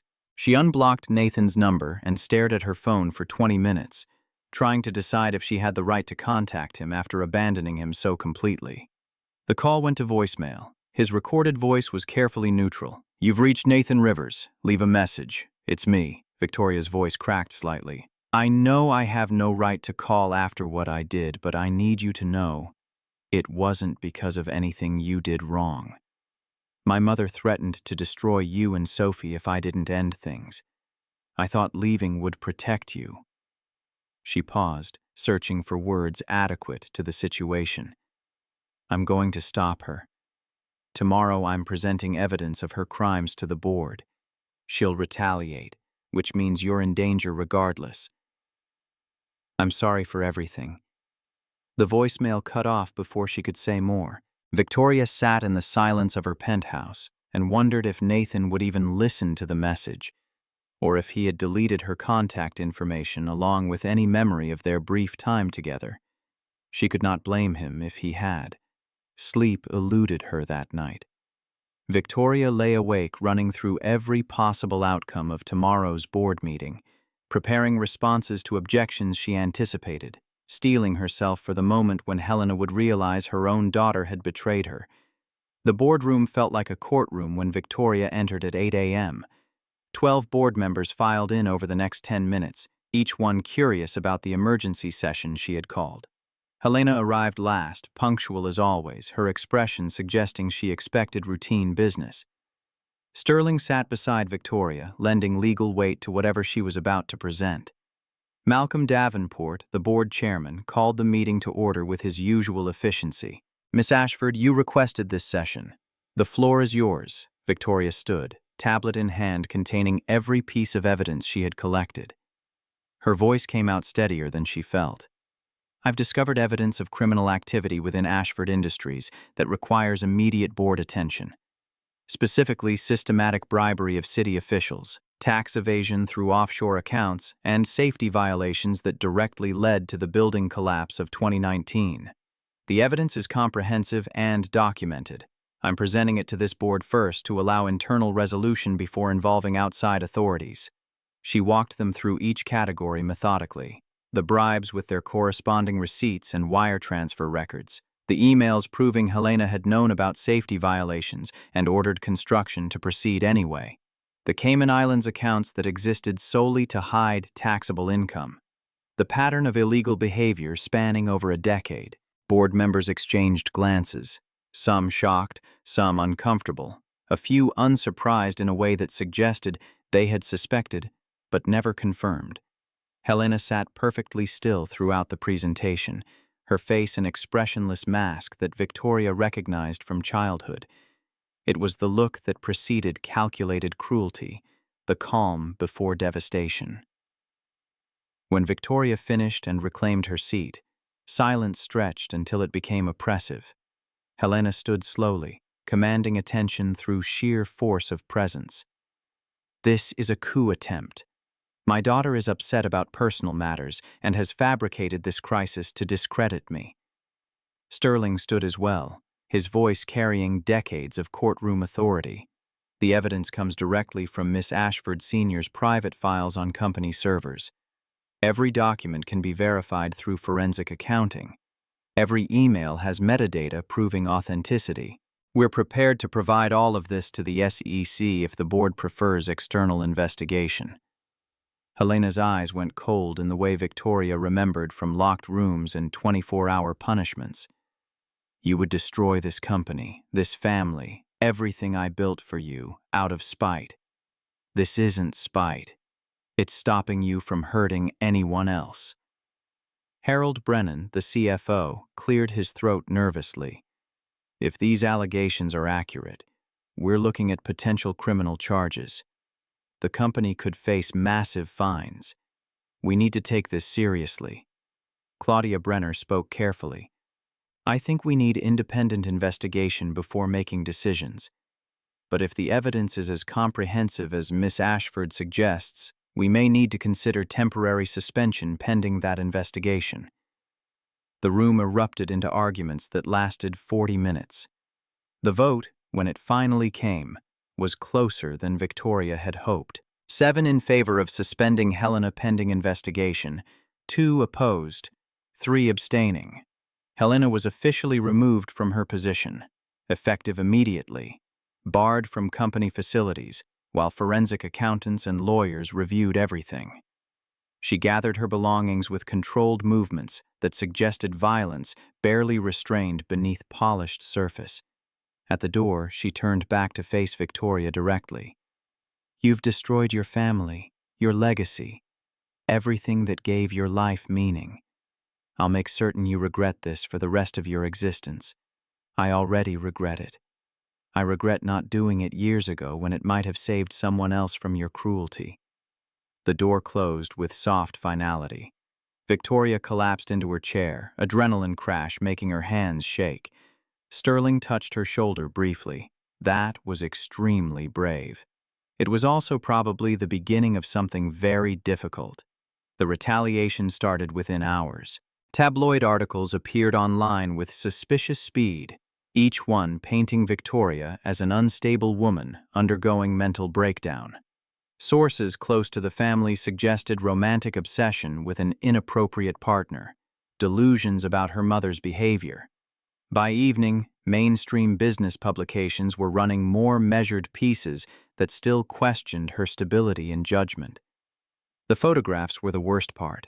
Someone had obtained images of Victoria and Nathan kissing in the rain, of them at the zoo with Sophie.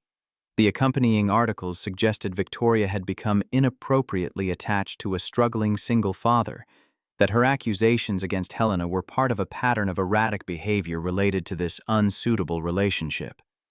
Nathan's financial situation was detailed in ways that required significant research. The attack on Sophie came through official channels designed to seem legitimate. Child Protective Services received an anonymous complaint about Nathan's living conditions and Sophie's welfare. The complaint was detailed enough to require investigation.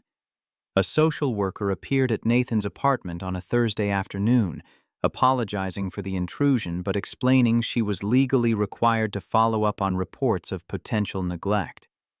Nathan let her in because refusing would have looked suspicious.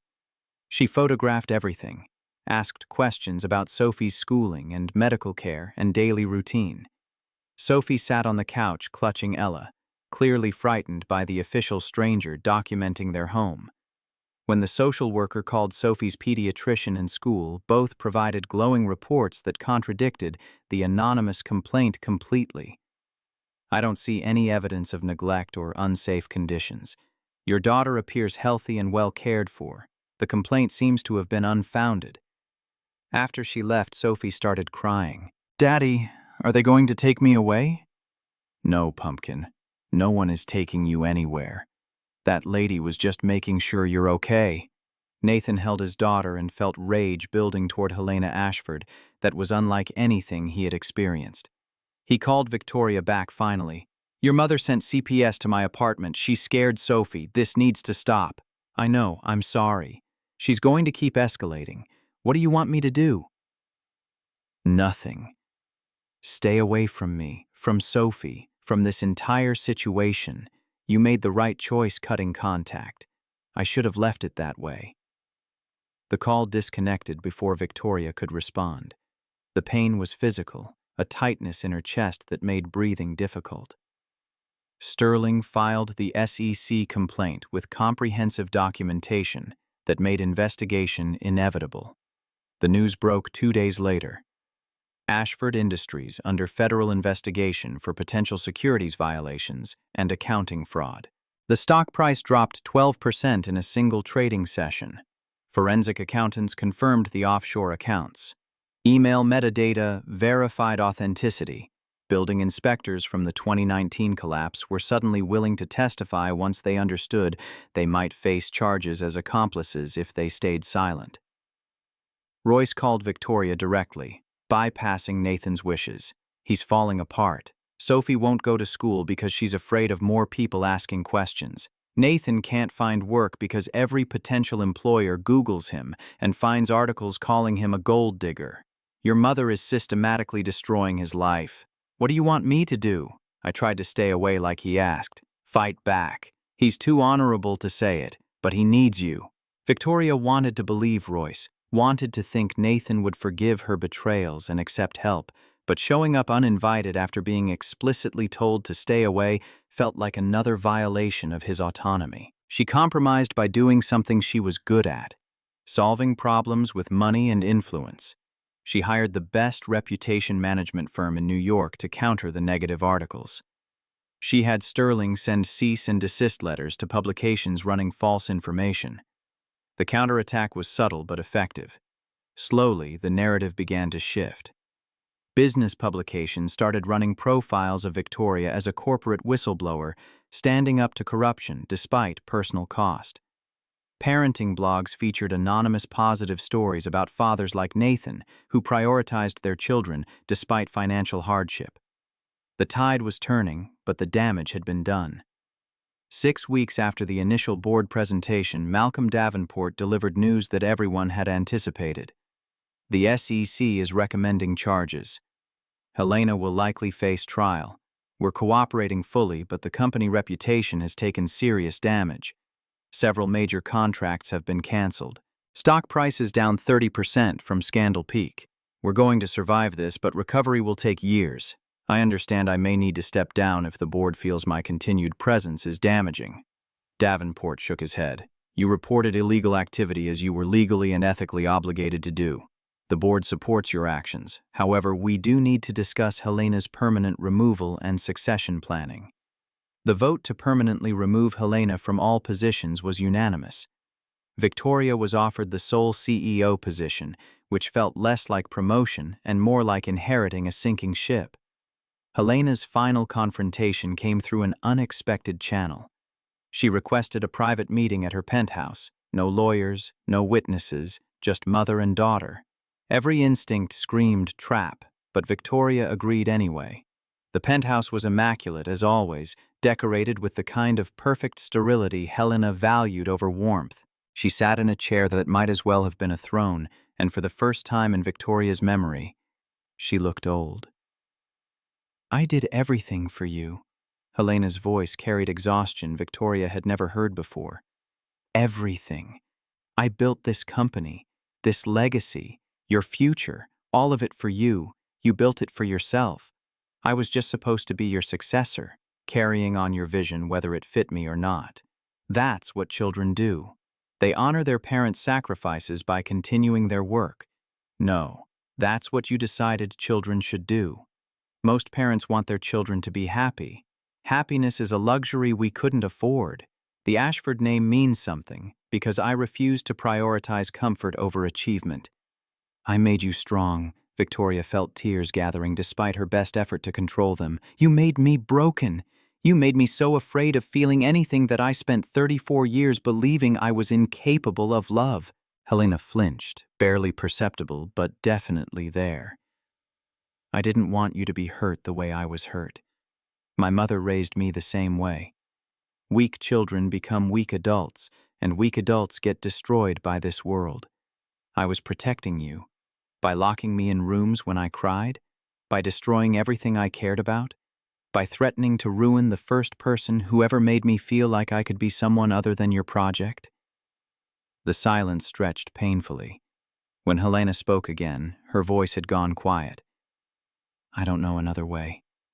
This is what I know. This is what I am. Victoria wiped her eyes roughly. That's the saddest thing you've ever said. Because it means you did all this damage without even understanding you were damaging anyone. What happens now? Now you face consequences for your crimes. You probably go to prison. The company survives or doesn't. And I try to build a life that isn't defined by fear of you. And the man? Nathan. His name is Nathan Rivers. And yes, I love him. I don't know if he'll forgive me, but I love him anyway. Helena studied her daughter with an expression that might have been sadness, or regret, or simply exhaustion. You're stronger than I gave you credit for. Victoria stood to leave, done with this conversation and this relationship, and the 3 decades of toxic dynamics they had perpetuated. For what it's worth, I hope your attorney gets you a decent plea bargain. I don't want you in prison. I just want you to stop hurting people. At the door, she paused and delivered the truth Helena needed to hear. I was raised to believe love was weakness. But you were wrong. Love is the only thing that's ever made me strong. Goodbye, Mother. She called Nathan from the car, uncertain if he would answer, but needing to try. The phone rang 4 times before his voice came through, cautious and guarded. What do you want, Victoria? To apologize. To explain everything. To ask if there's any possibility you could forgive me. Long silence. Finally, his voice rough. The reporters are gone. CPS closed their investigation. Things are returning to normal. I'm glad. That doesn't mean I forgive you for vanishing, for scaring Sophie, for not trusting me enough to tell me what was happening. You're right. I should have trusted you. I was terrified Helena would destroy you, so I tried to protect you by leaving. It was stupid and cowardly, and I'm sorry. She took a breath. I stopped her. The board suspended her. The SEC is prosecuting. She's probably going to prison. She can't hurt anyone else now. Nathan's exhale was audible. Good. She paused before asking the question that terrified her. Is there any chance we could talk, face to face? I know I don't deserve forgiveness, but I'd like the opportunity to try earning it. Another long pause. Rosie's Diner, tomorrow at 2. I'll be there. The call disconnected, and Victoria sat in her parked car feeling something that might have been hope. The diner looked exactly the same, which was oddly comforting. Nathan was already in their corner booth, coffee in hand, expression carefully neutral. Victoria slid in across from him and felt the distance between them like a physical barrier. Neither spoke for a long moment. Finally, Nathan broke the silence. You stopped Helena. The news is calling you a whistleblower and a hero. I don't feel like a hero. I feel like someone who waited too long to do the right thing and hurt people I cared about in the process. That's probably accurate. His bluntness was painful but fair. Why didn't you tell me what was happening? Why did you just disappear? Because I was terrified and I handled it badly. Helena threatened to destroy you and Sophie if I didn't end things. I thought leaving immediately would protect you. Nathan leaned forward slightly. Did it occur to you that I might want to say in that decision? That maybe I was willing to fight beside you instead of being protected like I'm made of glass? It occurred to me after the fact. But in the moment, all I could think about was Sophie crying because of me. You losing everything because Helena decided to punish me through you. I panicked and made the wrong choice. His jaw worked as he processed that. You broke Sophie's heart. She blamed herself. She thought she had done something wrong, and that's why you left. The guilt hit Victoria like a physical blow. Tears spilled over despite her attempt to maintain composure. I never meant to hurt her. I love that little girl. I know. Nathan's voice softened fractionally. That's why this hurts so much. If you didn't care, walking away would have been easy. They sat in silence while Victoria tried to collect herself. When she could speak again, her voice came out rough. I understand if you want nothing to do with me. I wouldn't blame you. But I need you to know that loving you and Sophie was the most real thing in my life. Everything else was performance. You two were the only truth I had. Nathan wrapped his hands around his coffee mug. I spent 6 weeks alternating between missing you and hating you. Sophie still asks about you every day. What do you want from me, Victoria? A chance to try again. To do it right this time. To not run when things get scary. Victoria met his eyes directly. I love you. I don't know if you can still love me after everything I've done, but I love you. I want to be part of your life and Sophie's life if you'll let me. I want to prove that I'm capable of staying even when it's difficult. Nathan studied her for a long time. Finally, he spoke. Sophie drew a picture of you last week. You're wearing a crown because she says you look like a princess. She put it on the refrigerator. When I asked if she wanted to take it down, she said no because you're still family, even if you're lost right now. The observation undid Victoria completely. She put her face in her hands and cried in a way she had not allowed herself since childhood. Nathan moved to her side of the booth and put his arm around her shoulders. We can try. I'm not promising it'll work. I'm not promising I can forget what happened. But we can try to rebuild something. Victoria leaned into him and felt like she could finally breathe properly for the first time in weeks. Thank you. I know I don't deserve another chance. You probably don't. He squeezed her shoulder gently. But Sophie deserves to have someone who loves her the way you do. And honestly, I miss you. So we'll take it slow and see what happens. The rebuilding was neither quick nor easy. Nathan insisted on boundaries and open communication. They started with supervised visits where Victoria saw Sophie in public spaces, proving she was committed to being present consistently. The little girl was initially shy, uncertain if the pretty lady was really back or would disappear again.